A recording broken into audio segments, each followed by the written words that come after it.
Now boarding for Rebuild of Joycast, your weekly destination for anime, manga, and more. Welcome back, Val. It's a shame we couldn't have you out there last week. What happened? Nope. Tell us in your own words what happened. Well, for those of you who maybe know about it, I used to do a YouTube channel called Culture. Well, I didn't do it. I did voice acting for them, and I would help with a bit of input and improv and everything every now and then. It was this channel about just trivia and everything, and then the two hosts, Culture and Crash. Well, it's called Culture Crash. Oh, I remember Crash. this. Oh, I love those. Yes. No, did you really? Well, I love that you were in them. Yeah, I thought so. But yeah, it was like a nice trivia channel and everything. So it'd be things from history to scientific theory and everything like that. And I was the crass one, and he was the logical, informational one. And the guy who played the logical, informative one is studying in London, and we were like, hey, we need to get together. So I was picking him from the train station and everything, and I spent the weekend with him, and I just showed him around, and he had a really nice time, and so did I. It was really good meeting him for the first time. That's pretty sweet. I was talking to a homeless guy at the train station as well, because he seemed really lonely, and he came over to me and was asking me about my patch, that Akira patch I've got on that jacket. Oh yeah, the pill. Yeah, he was just a really nice, kind of smelly homeless man. And I was like, man, I bet this guy doesn't get, spoken too much, so I was just sat down. I'm virtue signaling right now. I'm gonna stop. Yeah, you're so cool. But speaking of other, internet shows you've been in, recently I came out over this, the 2 weeks you were gone, The Legend of Pipi, that now has over 1 million pipillon views, is... Over 2 pipillon views, Over 2 pipillon views! Yeah, 2 million. You play the Minotaur in that, and it's because right before this recording started, you talked about how you really much enjoy those student film projects.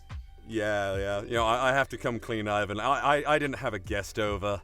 I had a stint in Hollywood after the success of Pipi, but naturally my hubris. The red carpet premiere. Yeah, my hubris and bad choices, got me in a bad way with the Hollywood elite, and now I'm back at the bottom doing Joycast. Back with me, where back I in the belong. trash train with me, baby. No, it's where I belong, really. And it's a special occasion in the trash train because yes, it is. Today is our 25th anniversary. We've been recording this podcast for 25 years, Val. We've done 25 episodes, which actually, if you actually do a podcast, it does. You think to yourself, oh, 25 episodes of a podcast. No, it actually feels like a fuck ton. They come out it's annually. A lot. Yeah, to come out we've had breaks. There have been times where it's been rocky on the schedule, but yeah, no, it feels like we've been doing this all our lives at this point. Right. But yeah, it's a special occasion, as we decided to just kind of put the topicality aside for an episode, at least maybe for the end of the episode. Maybe we'll talk about our new triumvirate of My Hero Academia, One Piece, and Chainsaw Man all coming out at the same time now. We are so spoiled. Yeah.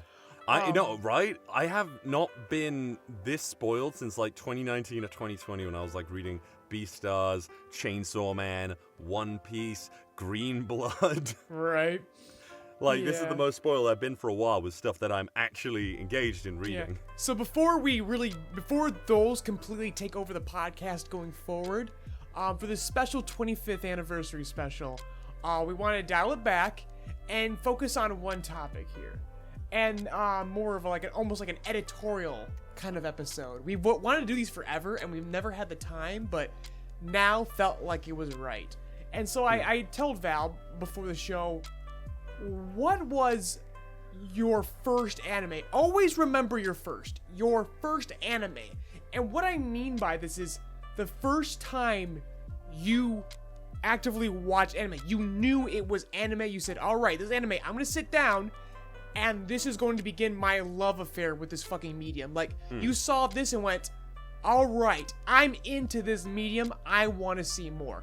Because Val and I, you and I, we come from a generation where if we said our technical, literal first anime, we'd both say Pokemon or Digimon or Sailor Moon, the triumvirate of the time. Proud. I'm different. I'm very proud to say my first was The Guyver on video. Good I'm for actually you. proud to say that. I could technically say Giant Robo. If I'm Giant being Robo's fucking sick. right, there was That's actually badass. I had Why a are you talking about Philippine that? classmate back in elementary school, and his parents had a big van with a CRTV just strapped to the back, and they had nothing but fucking Studio Ghibli fucking VHSs and tapes. But at the time, I was so young, I did not recognize that as anime. And it would be like literally like 20 years later that I would rediscover Giant Robo. I wanted to talk about Giant Robo, but there's actually another upset anime you're not that talking about Giant Robo. I know, right? Like, unfortunately, there's another anime that preludes that before I was really getting into anime.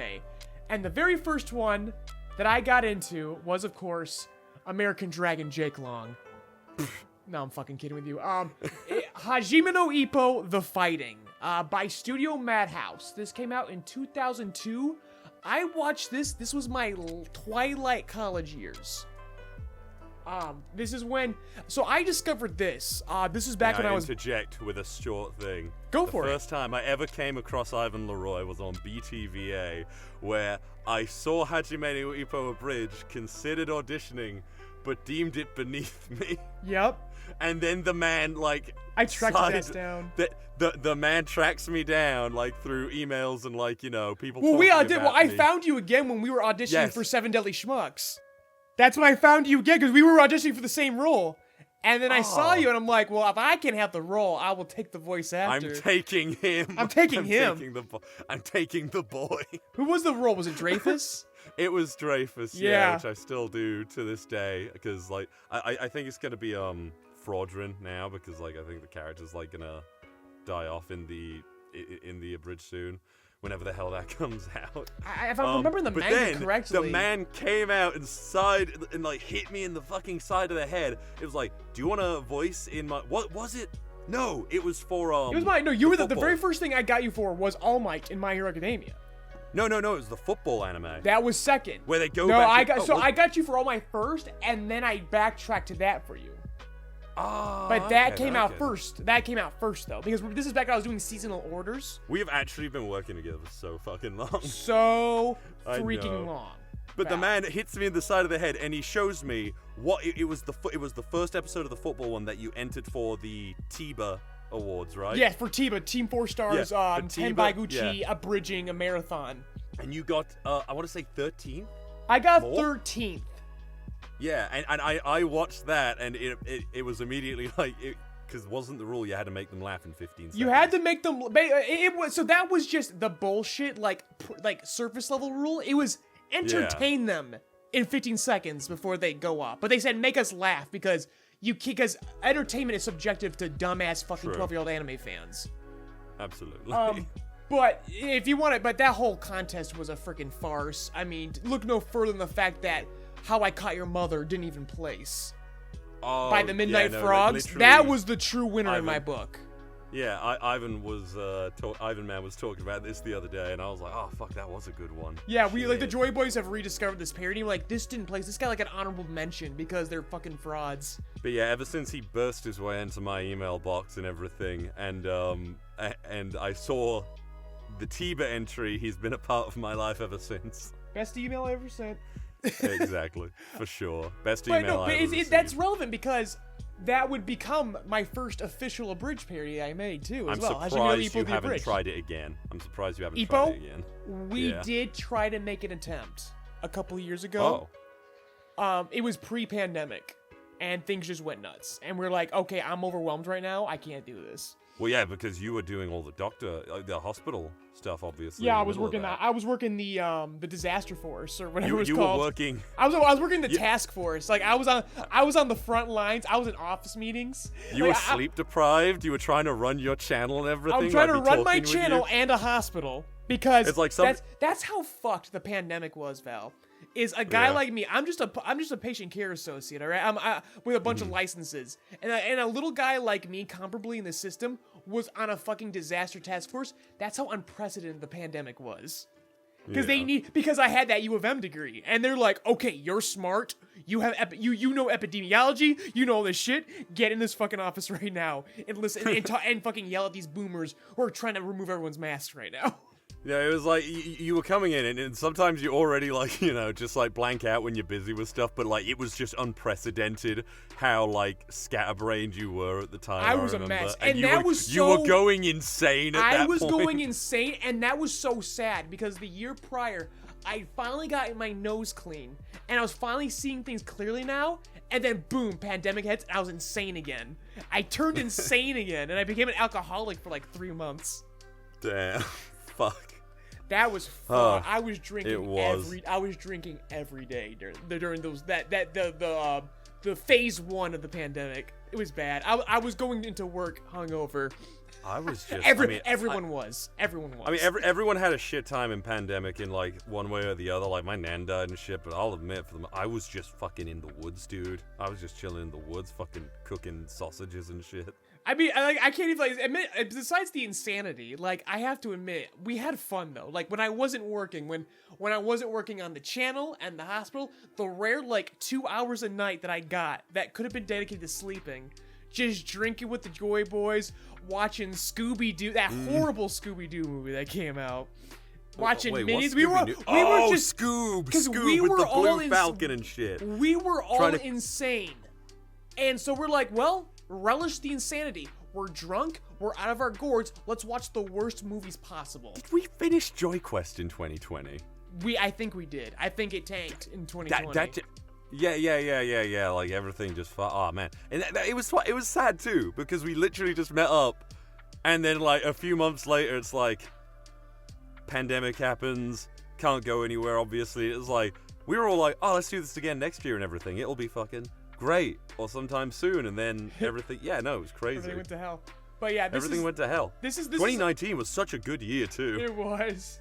But so this is all a big preface because this is still relevant to our discussion. Going back to Hajime no Ippo the fighting. Mm-hmm. So this goes to my twilight years in college. I said before that pre-pandemic, I just got myself clean.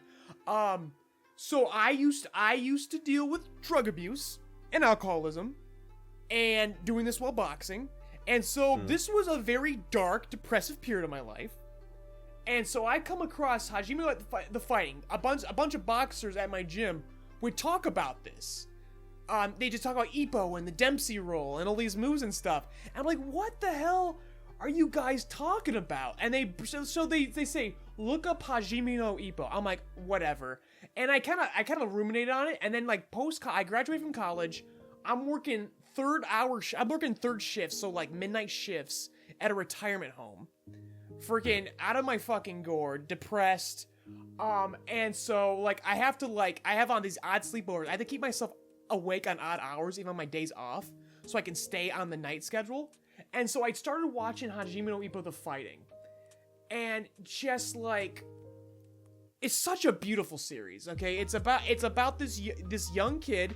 He's just kind of he doesn't really participate in life. You like, I always make fun of the nerd trope and stuff. And like this one does have bullying and stuff, but Ippo's not like a traditional nerd. He's just because of some trauma in his past, he's just become a bit of a spectator in life, and that kind of like rubs people the wrong way.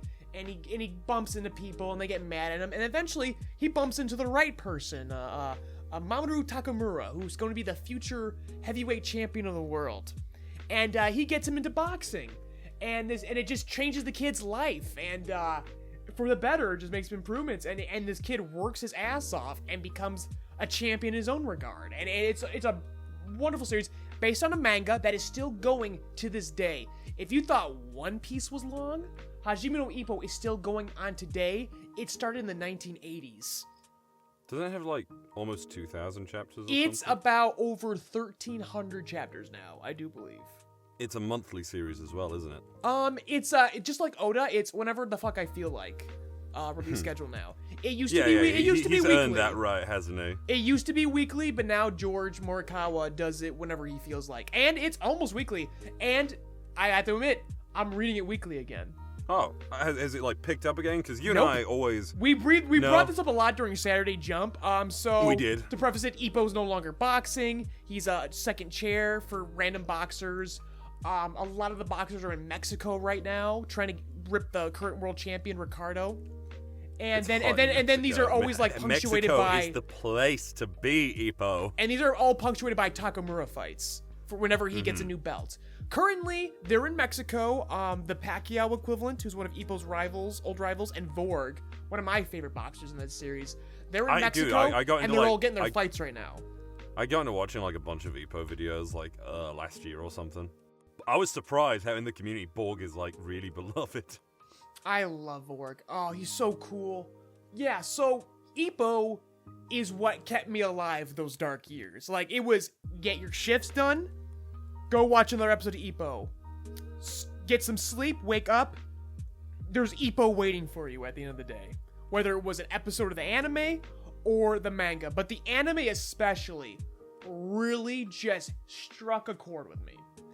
The animation is beautiful. It's in the 4:6 aspect, or 4:8 aspect ratio, but the animation still holds up today. It's by Studio Madhouse, the creators of Black Lagoon, Monster, Season 1 of One Punch Man, Sunny Boy. These guys are the best. They're not as active as they used to be, but they make the bangers. I didn't know Madhouse did Sunny Boy. That was one of their most recents. But yeah, amazing studio. The licenses are by Genion. Discotech speaking of 2020, Discotech just picked up the rights, so now we can actually buy it off not just the 4-episode $40 volume DVDs. They're now in good Blu-rays. I have something to talk about with that on my show too, but go on. Right, yeah, Discotech is now carrying that. So if you wanna watch Ippo at its best quality, Discotech now has the Blu-rays, and it's amazing. I know it's more about the Japanese companies, but like obviously to us back in the day, Funimation I know it wasn't Funimation that did Ippo, was it? No, it was a New York group because Takamura's voice actor was straight up out of fucking Broadway. Absolutely. I love that Eddie stuff. something. He's amazing. He does like one-man shows now. I love him. That's cool. I wish I had his full. I should have got the full credentials on my list. I just have a couple disparate notes. It's been a long time since I watched it, but before this episode of the podcast, I did watch the second Sendo fight, which is like the end of the first series, the fighting. There's actually 3 Ippo series. There's the fighting, which I'm talking about. There's also New Challenger and Rising. And there are apparently rumors for a 4th season. I doubt it, but maybe in a perfect world we'll get another Rising. Season. I didn't even finish Rising. I know Rising. Rising was rough. Rising was very. That's the reason why there's no more seasons, because Rising was just kind of a jobber. I stopped after the Aokiji fight, like the best Aokiji fight. Oh no, Aoki. It's Aoki. Oh, is it? Oh. Exactly. No, yeah. If there's any good merit to Rising, it's the Aoki fight. That's the beginning of Rising.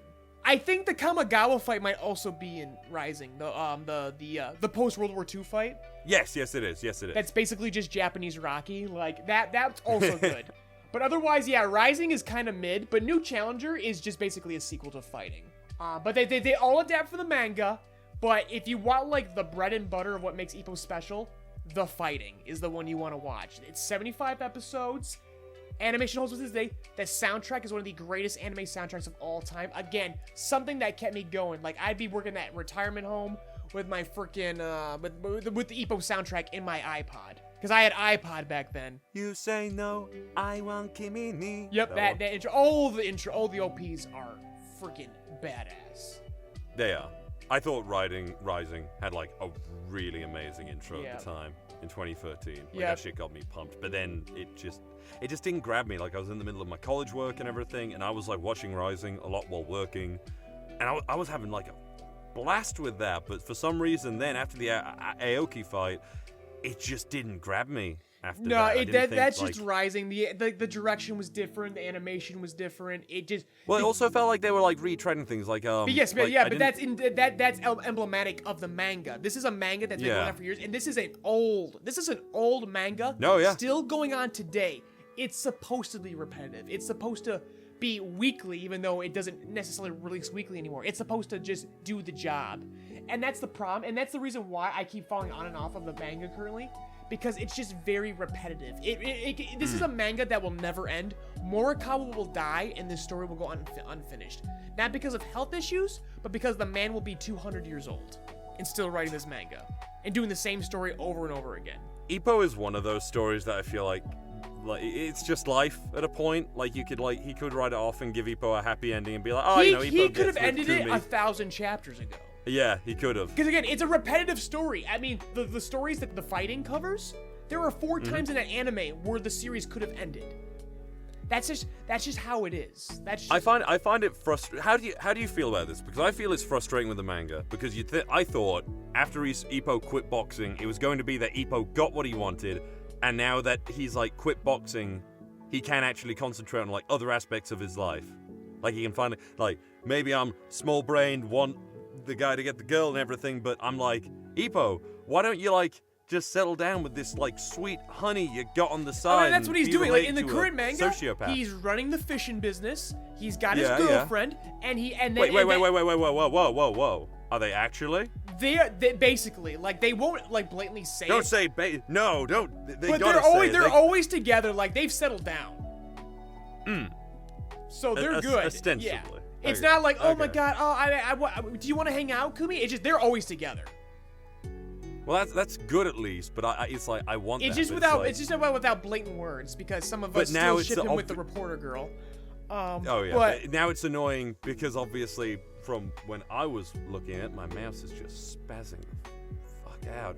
When I was reading it, obviously I was like, man, he's quit boxing. It felt like a really definitive decision. It felt like when that guy was like, oh, talking about Ippo in the ring, he's like, oh, talking about Ippo and how he's wanting him to return someday or something, but it's yeah, he could fucking end that on Ippo deciding whether or not he wants to return. He could have just done that. Yeah, open-ended, but no, the problem is this is just an open story that just keeps going and going. And currently, like I said, he as the series currently stands, Ippo just he's the second guy. He's the chair guy during boxing matches. Yeah. So that way he can be even closer to the matches. By the way, I seem to think the art of the anime is great. The art in the manga is also incredible, especially the fights. Yeah, no, George Morikawa is great. The thick filler, lines, the outside, the more domestic stuff is kind of solid. It's solid, but when you want to see Morikawa pop off, it's in the boxing matches.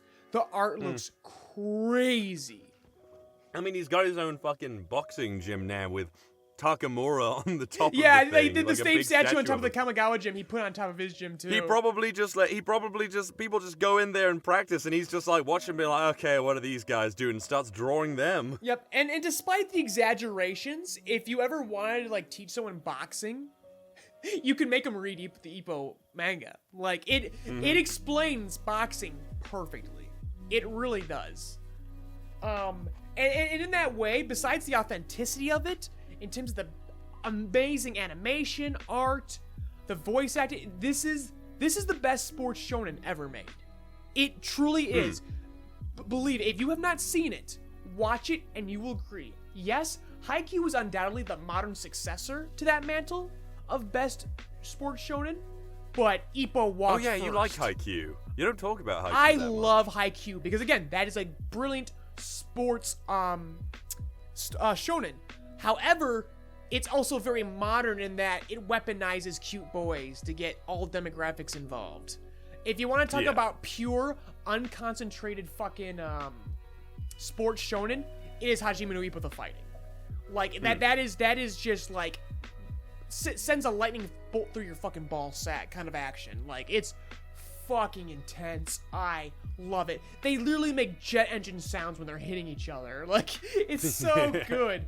If you want to talk about the most visceral action in anime, the only other one that gets close or succeeds on it, again by the same studio, One Punch Man Season 1. When you talk about just brilliantly animated action shonen. I would say what I'm going to talk about is actually really close, a brilliantly animated show. It's why I'm going to talk so passionately about it in a bit. And go for it. I've said my piece. It's just the fact that it is one of the best sports shonen ever made. Its production is immaculate. I love it, and it just got me through some tough times. It was the foundation that I built upon to stay alive long enough to get my ass clean. And when I started doing the abridged series, it changed my fucking life. I am here today because of that abridged series. No one remembers it, and for good reason. It was horrible. But that is everything I learned. I built off of that series. And then from there became My Hero Academia abridged, and Dr. Stone abridged, and now Spy X Family abridged. they all owe their existence to Hajime no Ippo, the fighting. That's where I started, man. And that's where I met a lot of you and a lot of the people that I still work with today is through that series. And yeah. Yeah, I remember you were saying, what was it, the voice actor for Froggy in the Abridged? Did you meet her through that? Mackenzie Atwood, I met them. Actually, they contacted me. That was through My Hero Academia Abridged, that they contacted because they were a fan. And they were like, hey, I love your series. Could I get any, like, they just like, any role? And I'm just like, well, I have an opening for Froggy. And they just roll it, and yeah, and I cherish that work with them, and it's so sad because they recently had to graduate from that role, because Mackenzie is the jack of all trades and maybe even the master of all trades. They voice act, they work in the animation industry, they work at Titmouse. And when they have free time, they modify Game Boys. They're insane. And it just came to the point where it was completely amicable. They just, not enough time in the day. Just not enough time in the day. And it was like, all right, what do I drop first? It had to be a bridging, and unfortunately. But I completely understand. And, but whenever we start getting our original stuff out, like our podcasts, and guys, we're still working on Paramedic. I swear, it's just it takes time. Believe me, though. And when we get the motion dub going, I'm knocking on Mackenzie's door once again, and Mackenzie said, "Please." The instant, if I even mention like leaving, he'll grab me by the neck. Yeah, you're not allowed to leave. Mackenzie can leave. All right, I respect Mackenzie, but I love you. You can't leave. Shall I talk about my show? It's about time. Yes, please. Now tell me about. Fullmetal Alchemist 2003 is a show that I will vehemently defend to the death for its shortcomings, but most definitely for the things that I feel as though it does incredibly well, especially in comparison to Brotherhood, which is an anime I respect, I love, because I love everything Fullmetal Alchemist related. I love everything Hiromu Arakawa related, although I have been forgetting to catch up on her newest thing so goddamn much, Ivan. Yomi no Tsugai? What's monthly? It's difficult. Yomi no Tsugai. I know, but I'm looking forward to it because whenever I do remember, I go, holy shit, I've got like 3 months worth of stuff to catch up on. Ooh. So, Fullmetal Alchemist 2003, when I was a kid in like year 6, primary school, my brother and I were left alone one day in the house at night, and my brother said, Val, I found a site that a TV channel that shows anime, but it comes on at 9 o'clock at night, so we have to stay up, okay? I was like, yeah, okay. And they had a lot of shows. They had, to start off with, Visions of Escaflowne, I believe Cowboy Bebop, but Fullmetal Alchemist was the one that hooked me the most, even in the trailers. 2 brothers trying to resurrect their mother, pay the biggest fucking price. One loses an arm and leg, one loses his entire body, but through sheer determination, grit, and a bit of alchemic knowledge, Edward Elric brings his brother back to life, at least his soul, in the suit of an armor. That's for the uninitiated. What happens really is, obviously because 2003 was made before the manga had even made any headway towards ending, at some very point early along the adaptation. line, precisely. It makes sense because So the manga is one of the greatest of all time. It really is. So along the way, they naturally had to divert course, have writers like fill in the gaps of the story of what they're going to do, because they didn't want to put in loads of filler. It wasn't that kind of show, which was new to me because I was so used to things like Pokemon. Yeah, let's One go Piece, to the beach. Even back when we were kids and we didn't know what anime was, we were very much aware of what filler was. Yeah, it felt like, why it was like, Krillin goes to get a pearl from the bottom of the ocean for his fucking Bulma Goku and clone. Piccolo get their driver's licenses. Yeah, I never watched that episode when I was a kid, to be honest. I never caught that one, I guess. They never aired it on Toonami. I mean, they may have done once, but I think they, really? honestly, in America, they would vehemently skip filler if they could. But for me personally, I had watched shows like Diver and Pokemon and Digimon, which I always got the feel of had a superior level of storytelling to these other shows. Yeah. But when I was watching Fullmetal Alchemist 2003, this was the first show that really made me go, wow, there is so much going on here, like, emotionally for the characters. There's a lot of, like, sound logic in the story and everything. And I remember being sat there one day and being like, this is so much better than Dragon Ball Z. And I was like, I literally had this thought. It sounds like we're doing our usual thing where we're trying to shit on Dragon Ball Z. As we should. But, like, I was just there like, this is... I recognized it in my mind as, like, a really well-written show. And in 2003, like, you can say that, like, they don't handle alchemy very well. It's more like magic. Scar has that one bit. Do you remember much of 2003? Because I'm sure you watched it, didn't you? So that's the one, like, so Toonami had the afternoon block, and then they had the late night block. And so they would say Fullmetal Alchemist for the late night block. That was adult anime.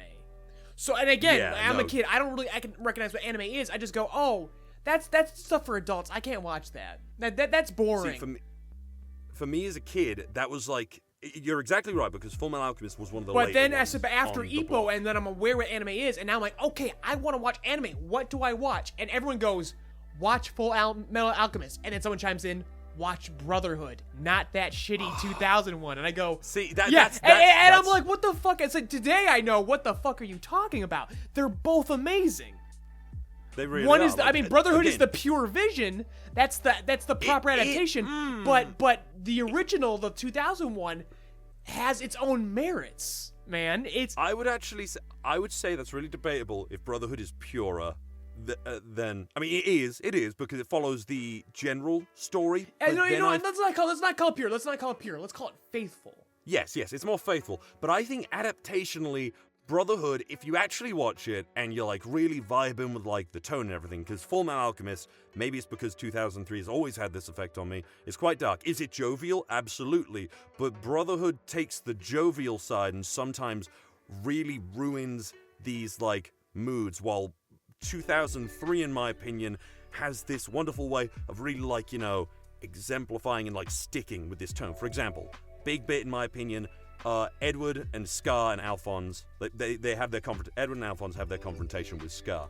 At the end of the fight in 2003, the brothers are left not in like this like kind of hopeful moment where like, because suddenly like in Brotherhood they'll be like, they're really down. Ed was just about to like lay his life down for his brother because he wants Al to live on no matter what, even without him. Alphonse is absolutely furious. In 2003, they take this scene very seriously.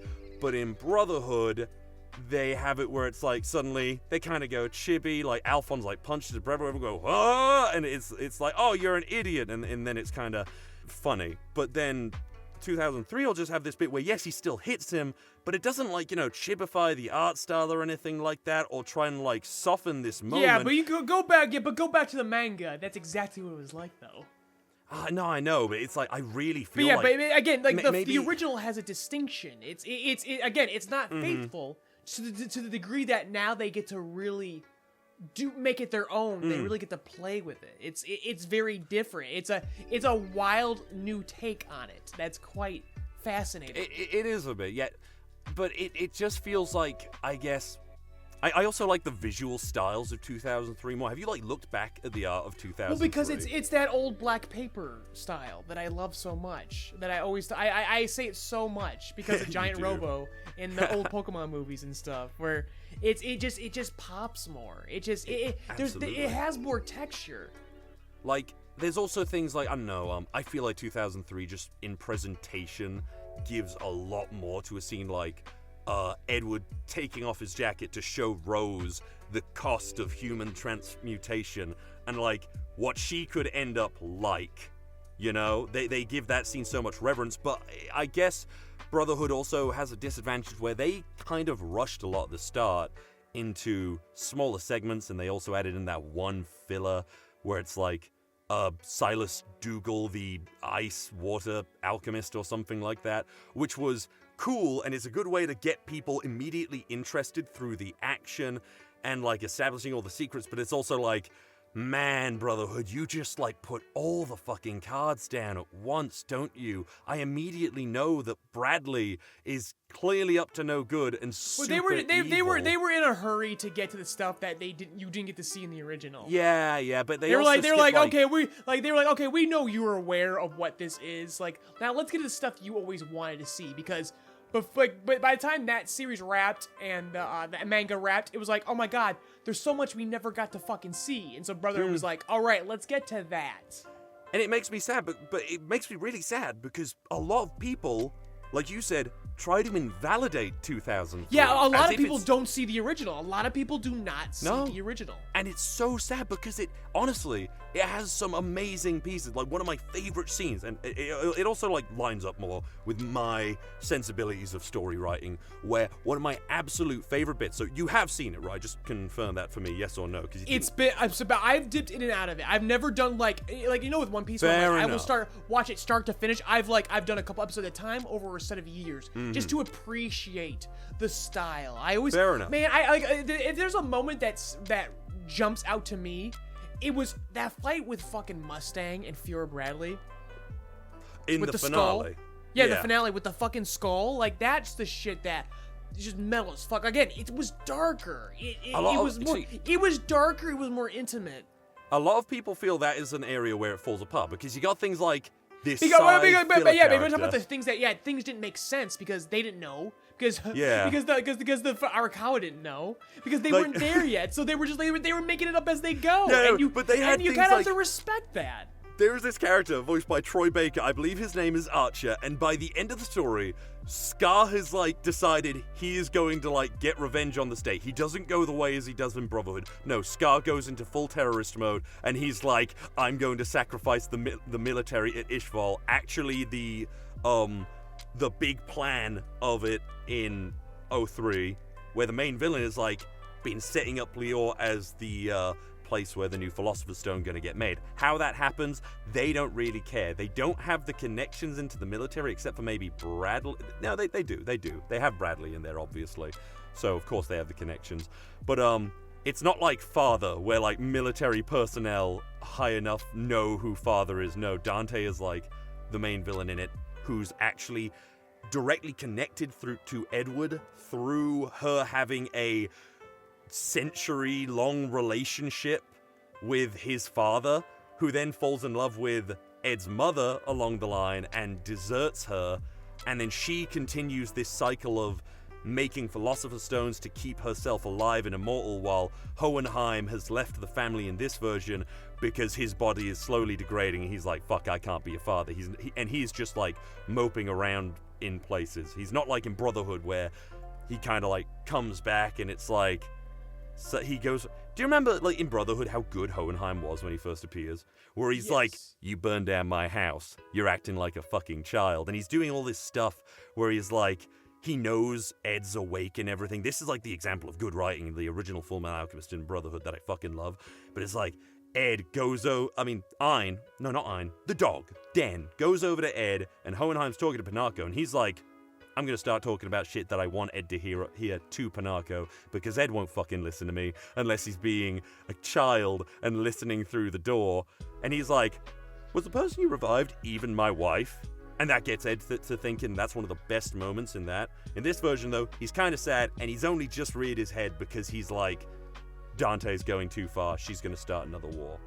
So, Scar gets a hold of everything he needs, makes a big fucking transmutation circle around Lior, and because the military want to take Lior because they've been causing an insurrection, which is started off by lust and envy with Cornello at the very start of the series, like in Brotherhood, but it has way more relevancy to the whole story. He sacrifices the military himself, and he makes a Philosopher's Stone inside Alphonse. And this raises the stakes so much because Ed has the fucking Philosopher's Stone, but he's I don't know what it'll do to my brother if I use it. Fuck. They have this horrible twisted thing where they get what they want, but it's not in the way that they really want it. Not like with the Philosopher's Stone in Brotherhood, which is really well done. Red has it, it's in front of him, but he knows now the secret of it. It's really fucking good. I love that direction of it. And then it spirals into the homunculi eventually capture Alphonse, Ed's on the lam from the military. Everything starts fucking tumbling down, and Ed gets to this, like, breaking point where, you know Greed in it, yeah?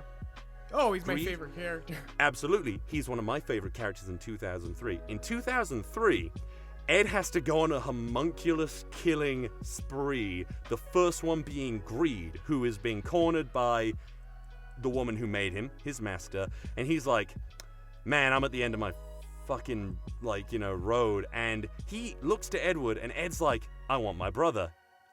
Greed's being a shithead and being like, I'm not going to tell you where he is unless you can beat me. And Ed kills him when not knowing that he's, like, vulnerable. Ed just thinks, oh, I've got him for the count. And Greed falls to the ground and is like, you fucking killed me, kid. Your brother's fine. I let him go. Go get him. And he's like, what? No, I can't kill you, because Ed, in this series, similar to Brotherhood, has the rule against killing. I got annoyed at this at one point because there are occasions where Ed's involved in situations and people just get killed crushing rocks, a sword that he, like, parried out of their hands that so happens to skewer them because it flies into the air and they were being a stupid bitch. And now he's killed this homunculus who turns out to be a much more complicated being than Ed anticipated, and he's fucking beside himself because Greed felt the need to force Ed to kill him so that Ed would have the strength to take out the rest of the homunculi. And this is, like, one of the most important scenes for Ed. And I feel like I love it when a character's philosophies, their beliefs, are pushed to the edge and broken for a good reason. Because it's like, hey, this Val, philosophy... you'd probably enjoy Jujutsu Kaisen.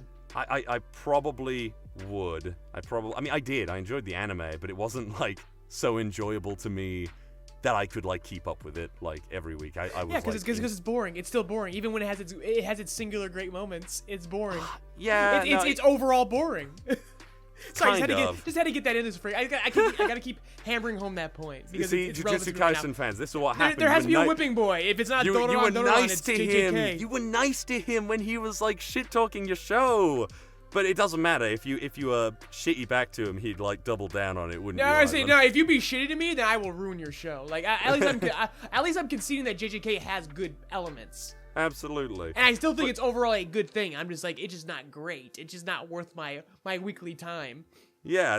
But it's like, Yeah, I want to make sure that's clear, because someone in the Discord was like, Ivan says JGK's bad. I said, no, there's a difference between bad and boring. And I want to make that clear, that I'm just bored by it. It's why I'm just waiting for the anime, and I'll, like, check things out as I please. But I'll be checking out highlight videos of the fights. That's what I'll be doing. I probably can't encapsulate everything about, like, Fullmetal Alchemist 03's greatness in my opinion, but I would say if you are genuinely looking for more Fullmetal Alchemist content, 03 has been there for ages. It was super popular in 2003. Like, you know Genshiken? I was watching Genshiken a while ago, and that's about a bunch of, like, anime, manga nerds and everything in a club, and it's actually really good. It's, like, the most realistic depiction of nerds I've ever seen in, like, a Japanese anime. And that, I was really, like, taken aback because they had loads of 2003 Fullmetal Alchemist references to it, where they were, like, in a manga store looking at doujinshi, and they had, like, Fullmetal Alchemist magazines in there and everything, and it was, like, super cool to see that. It's a way longer paced series where things go a lot slower at the start. Like, you don't meet Greed until, like, the 20s or something, while in Brotherhood, you meet him in, like, 10 episodes or whatever. But it also fills out the world more. I've always felt, if you watch 2003, you probably agree with me on this, I feel it's a very good point. Now, the world in 2003 feels more fleshed out, and in Brotherhood, you might go to Briggs or something like that. You you're 110% correct about the world building.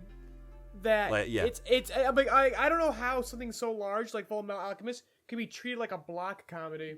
It's very much all in, like, one place until they go, like I said, they go to Briggs, but otherwise, like, it's all in that city.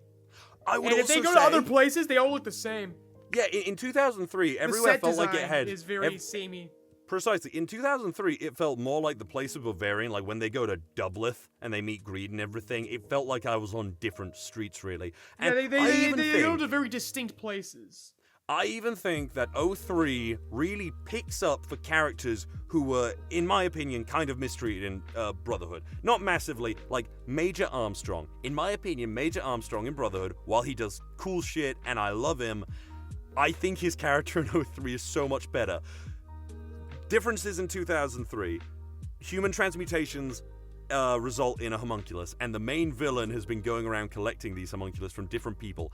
In 2003, Edward's mother is a homunculus because this woman, like, kind of takes a sick, twisted pleasure in, like, controlling and owning a remnant of Hohenheim's wife and Ed's mother, who he foolishly tried to bring back. She is Sloth in the series, which in my opinion is infinitely better than Sloth in Brotherhood or the manga, to be honest, like, on a story basis.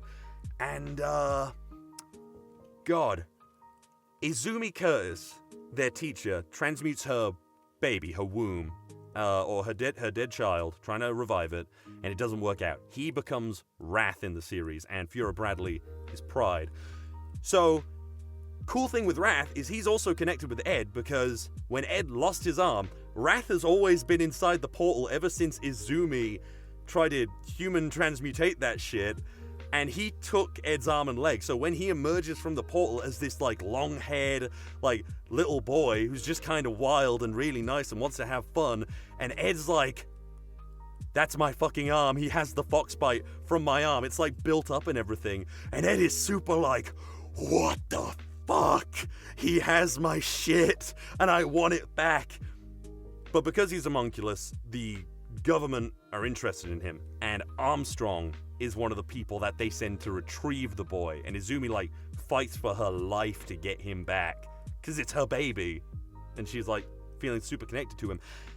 And this is one of my favorite bits from Armstrong, who I feel, after the reveal that he is one of the people that could not fight in Ishval, I felt like after that, he was nothing. He was, like, you know, mostly kicked around by his sister. He was in the background. He maybe had the bit where he was like, I'm not going to run away.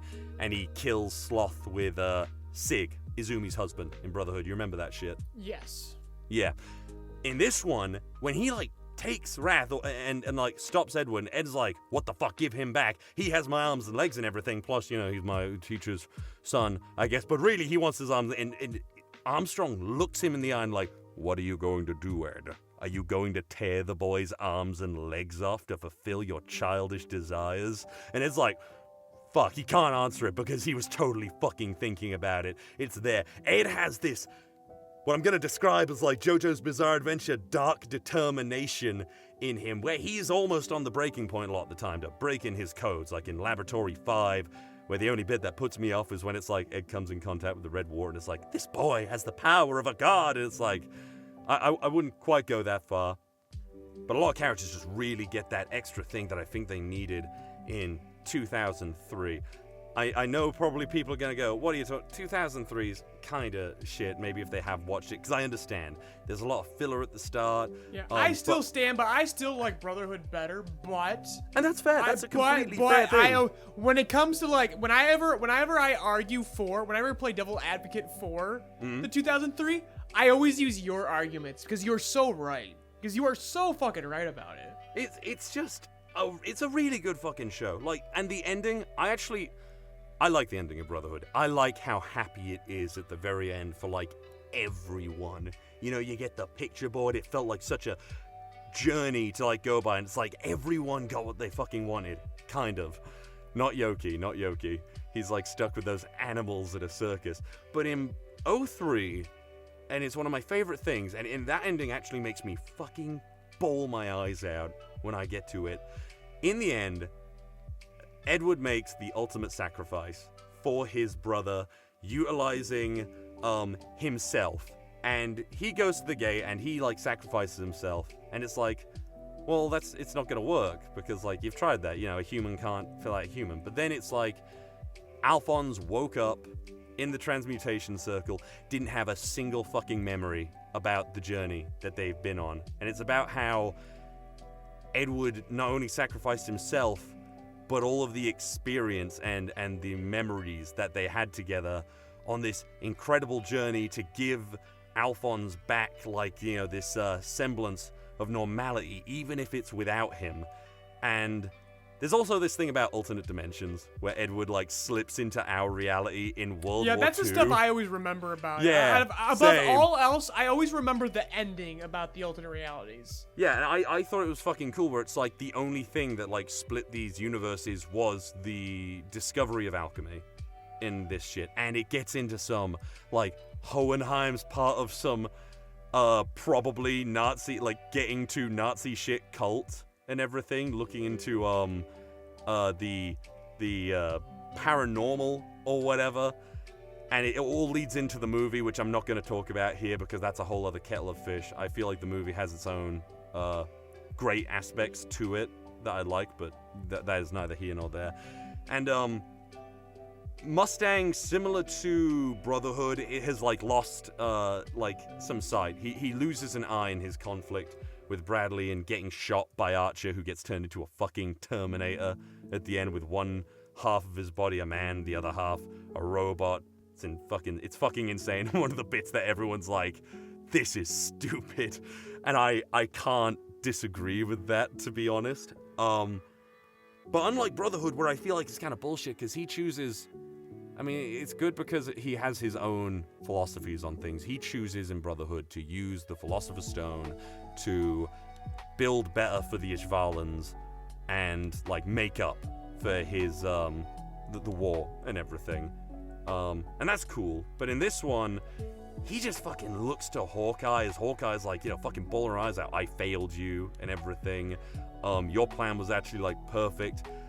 And she's like, and you could have died. And this is like a big moment for Hawkeye. This is like the first time she like breaks down in the series, I think, because she's far more stoic in 03 and capable, actually. She's not very often put into a vulnerable situation. And Mustang goes on to explain to her, because he's had a journey of his own. He's lost his best friend. He said goodbye to Fullmetal Alchemist, like for the last time and everything. A character who he views in 03 in a very complicated manner. He kind of views Fullmetal as like a sort of son, in a way, I would say, but he's like weirdly antagonistic to him. He's not like in Brotherhood, where he's overly, like, kind of friendly and everything. He's really antagonistic to him, and at the end he like gets so pissed off that Ed just fucking up and leaves at one point, the military, and goes on the lam. And he's just like, man, with everything that happens, no matter what happens, life is just gonna keep on fucking spinning, Hawkeye, and that's fucking beautiful. And it really gave me hope at the end. This is the bit that got me, because it goes in 03, and how Mustang was gonna fucking kill himself after Hughes died. Like, he was thinking about human transmutation. He was like, I've just thought about fucking ending it, because he can't fucking live without Hughes. It's so fucking sad. It just stabs me in the fucking heart. That's my goddamn tangent, though. That's the... Watch 03. No matter what anyone has said, Brotherhood is amazing, Fullmetal Alchemist is amazing, 03 is actually a fucking GOAT series you should check out. Keep in mind, it varies wildly from Brotherhood, but it's so fucking worth it if you sit down and try to appreciate all the fucking things it does. That's my fucking bit over. Since we started this podcast, I've been waiting for this episode where I finally got you to just state the case for Fullmetal Alchemist 2003, because far few will do it. Yeah, and I think it's amazing. They I fucking love it. Won't. I mean, no, there's like only now a bunch of people on YouTube who've been doing it, but this series is almost 20 years old. I know, it took its time, but no, Val, like, I want to watch it so fucking bad right now. Do it. I will watch it with you. I want to watch it so fucking bad. It's genuinely great. I love the ending. The movie is controversial in the way that it goes, but like it tried to fit in an arc, like another season, into a movie, and it does some pretty cool shit with, like, hell. No, I'm not gonna say that's too much spoiler. I'm not gonna talk about that. Seriously, if you haven't watched it, go watch 03. It made me wait with bated fucking breath. I started reading the manga knowing that the story wasn't quite over, and then Brotherhood came out. And I remember... Sorry, this is the suffering. I remember watching Brotherhood and I was like, don't kill Ed again. Let him get with Winry. Don't make him fall in love with that bitch Rose. Fuck. Which also, poor Rose. Why did they, like, fucking whitewash her in Brotherhood? Japan. Maybe. We've had this discussion before. Maybe. But yeah, on that note, though, I think this is where we step off for the week. I got shit to do. You got shit to do. I got shit to do. We all got shit to do. Yeah, but it's always good to be back. So next week we will return to the scene next week, because I think by next week we'll finally have our lead-in to the One Piece Red movie. Oh yeah, I'm gonna go see that in cinema. I've got like my friends all like agreed like we're gonna go in a fucking group. Right. Like, even the one that's only just finished Skype here, I'm like, dude, you're gonna see a lot of stuff you have no idea about. Yeah, apparently last time I checked, they're gonna have Gear 5 in that movie. I'm really excited to see that anime. I mean, who doesn't want to see that anime right away? I don't blame them. Some people are mad, like, bro, like. If you were working on the One Piece anime, you'd want to draw that shit as soon as possible, right? I'm also just like, fuck. You know, I bet it won't be Gear 5. If it is, I'll be surprised. But I bet it's gonna be like a peak, like kind of how Dragon Ball Z did back in the day, where it was like a faux Super Saiyan. You know what I mean? Yeah. Against like, well, I was thinking because Gear 2nd was actually like kind of hinted at in like movie 8, where he like kind of did it. And then he just did one of the most insane moves he's ever done. Movie 8 is the Machine Island or something, which is kind of a weird one. Kikaru Machine Fortress Island, Yeah, which I don't hate it, but it's really not one of the One Piece movies that I'd highly recommend to people like I know, it's just before the cusp of its greatness, before the really good shit starts coming about. Yeah, I mean, but anyways, yeah, we will discuss this further next week. I'm so excited for that. Everyone, Val, thank you for that. This was a great episode, as always. Every time we stop recording, we always go, whoops, another banger. All bangers. And this one bangs one of the hardest. But audience, thank you so much for joining us. Thank you for putting up with my unwarranted just jabs at perfectly fine series like Jujutsu Kaisen. Just thanks for sticking with us for 25 episodes, and those who continue to keep joining us for the first time. Thank you. And here's to 25 more. We'll see you soon, folks. I'll leave in another 25. Yeah, right. Maybe. We'll see how it goes. Later, all.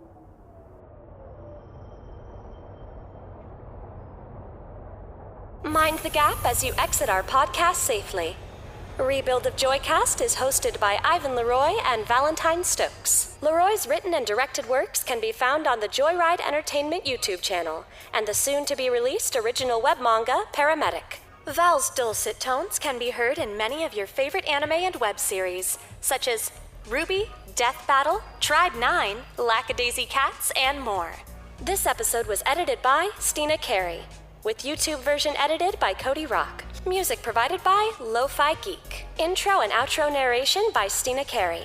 Outro music composed by Michael Pejovich. Logo and visuals designed by Ivan LeRoy.